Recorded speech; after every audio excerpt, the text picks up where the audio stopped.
Anda masih bersama kami dalam Berita Sulawesi Tengah. Untuk Anda yang baru saja bergabung, kami siapkan kembali 3 berita utama hari ini. Kantor KPU Morowali terbakar saat rapat persiapan pemungutan suara ulang.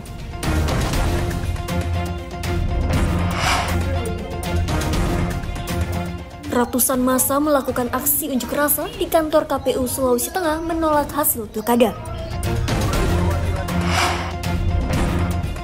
Kejari menahan pejabat Bawaslu Sulawesi Tengah terkait dugaan korupsi dana hibah Pilgub Sulteng.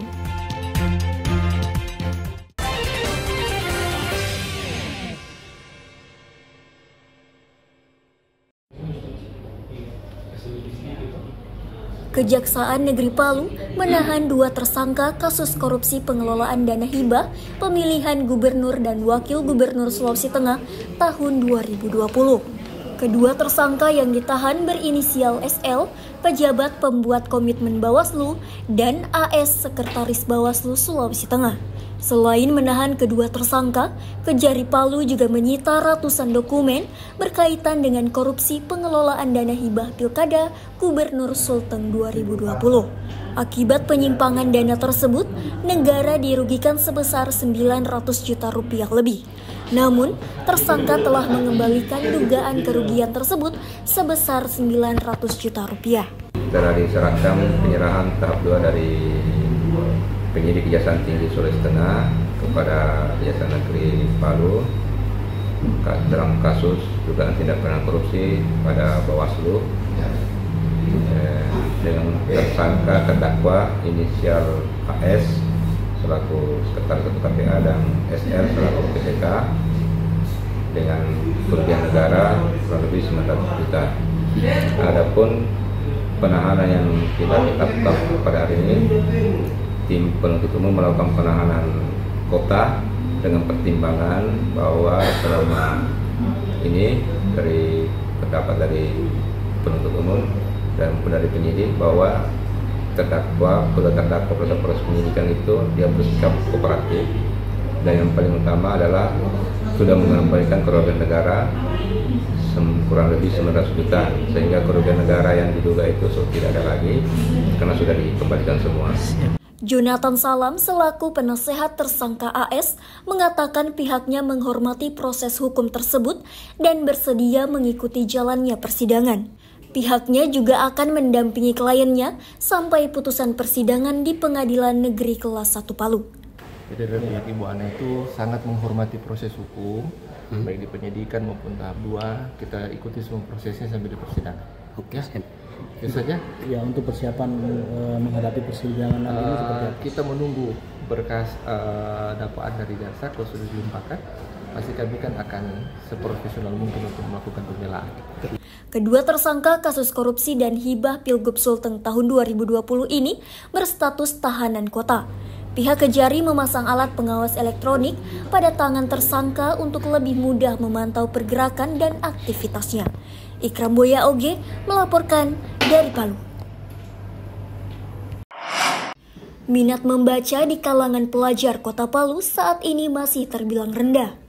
Pemerintah kota bersama pihak terkait terus gencar melakukan gerakan literasi. Salah satunya dengan membangun fasilitas bacaan melalui perpustakaan mini. Dinas Perpustakaan dan Kearsipan Kota Palu telah membangun sebuah perpustakaan mini. Perpustakaan mini yang terletak di area timur Taman Gor Kota Palu ini menjadi lokasi alternatif bagi anak-anak, khususnya pelajar dalam mencari sumber bacaan. Meski telah dibangun sejak tahun 2022 lalu, perpustakaan dengan konsep mirip toko kelontong ini baru aktif kembali 1 bulan lalu. Tempat ini ramai dikunjungi anak-anak sekolah, terutama di akhir pekan. Bangunan berukuran sederhana tersebut menawarkan kenyamanan bagi pengunjung yang ingin membaca buku secara gratis. Nah, beberapa bulan ini memang saya aktifkan kembali, dan memang melihat dari laporan anak-anak kunjungannya cukup tinggi, ya kan?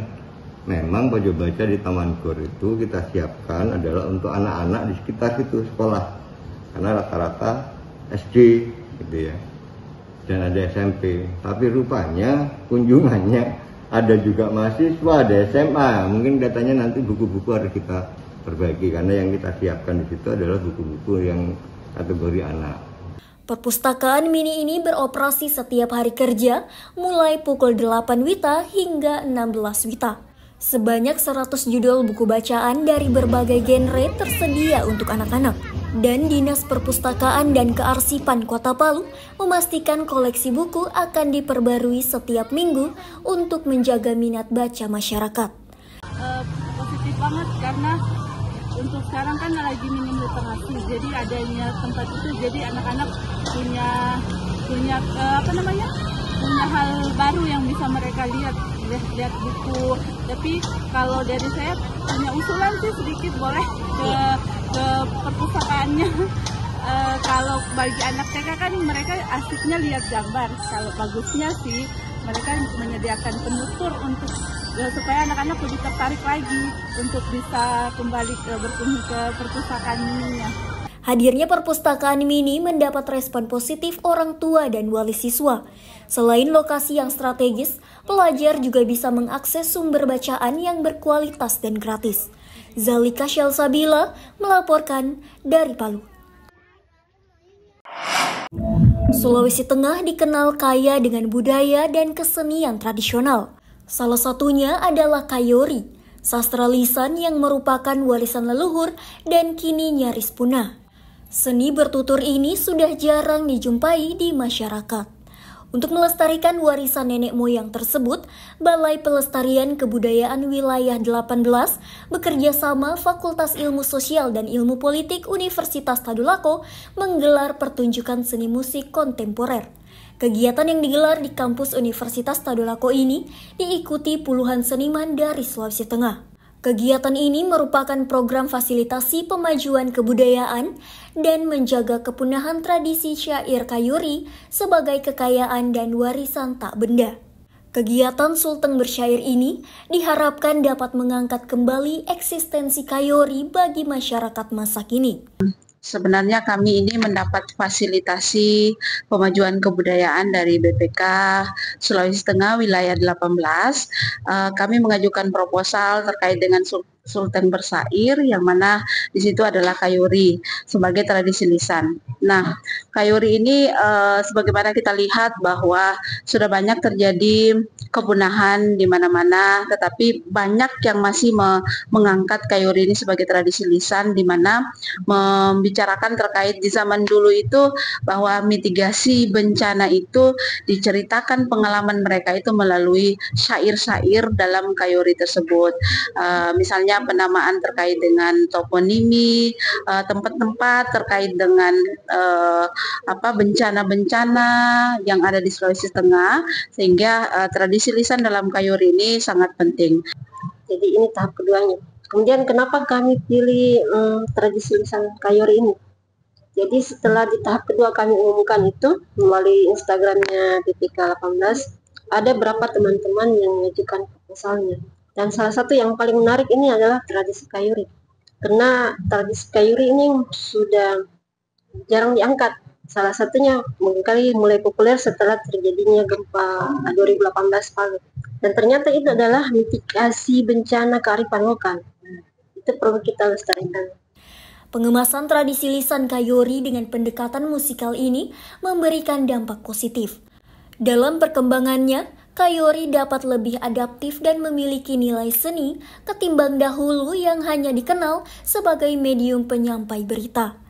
Kayori pada perkembangannya juga mengalami penyesuaian-penyesuaian atau adaptasi dalam perkembangan perubahan sosial budaya yang cepat.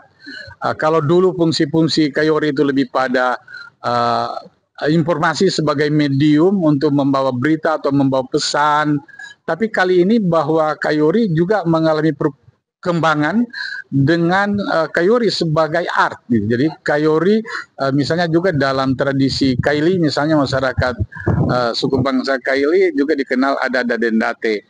Nah, sejak awalnya sebelum adanya instrumen-instrumen ini, mereka bertutur.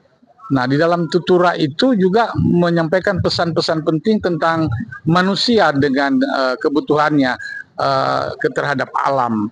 Kegiatan ini menjadi salah satu aksi merawat dan merumat budaya agar tak tergerus zaman. Orientasi Kayori yang dikemas ala kontemporer ini diharapkan pula menjadi pemantik aksi merawat budaya dan tradisi bagi para generasi muda untuk mengembangkan dan memanfaatkannya demi membangun ekosistem budaya yang berkelanjutan.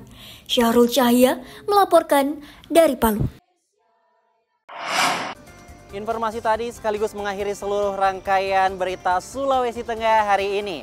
Atas nama rekan kerja yang bertugas, saya Fatur Rahman mengucapkan terima kasih atas kebersamaan Anda.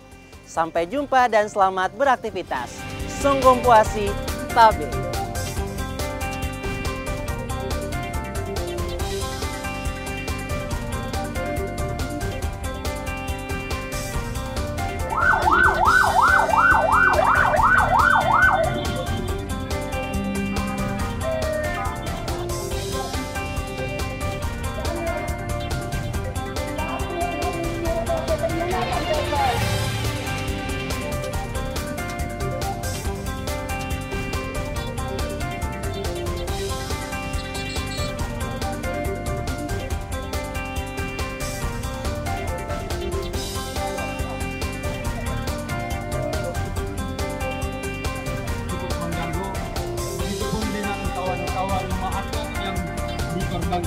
Termasuk urusan-urusan lain, termasuk